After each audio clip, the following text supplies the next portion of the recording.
So on tax transparency, there's also one particular work agenda or work to do by the G20. A related point is our investigations have shown that numerous layers of entities are often set up by tax evaders to conceal their unaccounted assets.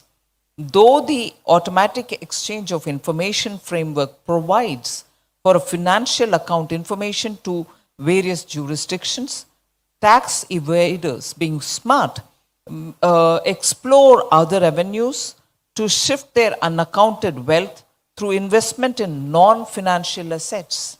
And that's where, again, a second point of action for G20 will come up.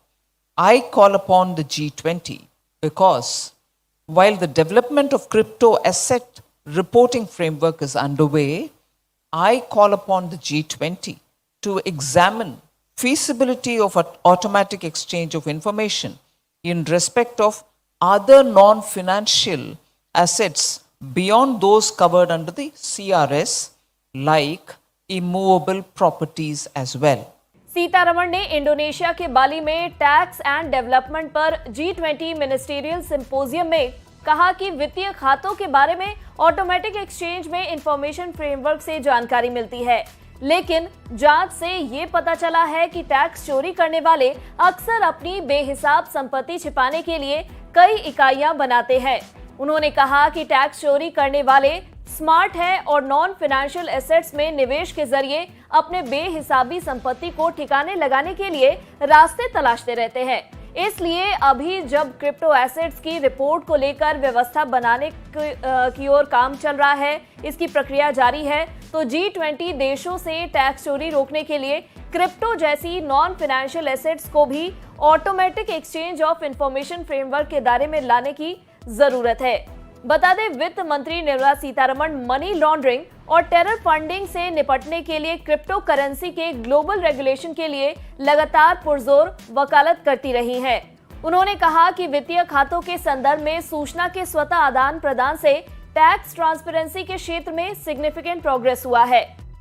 100 से अधिक देशों ने common reporting standard यानी CRS के तहत वित्तीय खातों से जुड़े इंफॉर्मेशन को एक्सचेंज करने के लिए प्रतिबद्धता जताई है। वहीं कई अन्य देश जो इस फ्रेमवर्क का हिस्सा नहीं हैं, उन्हें इसके दायरे में लाया जाएगा। उन्होंने कहा कि इसका हिस्सा बनने के लिए इन देशों को प्रोत्साहित करने में G20 को भूमिका निभानी है।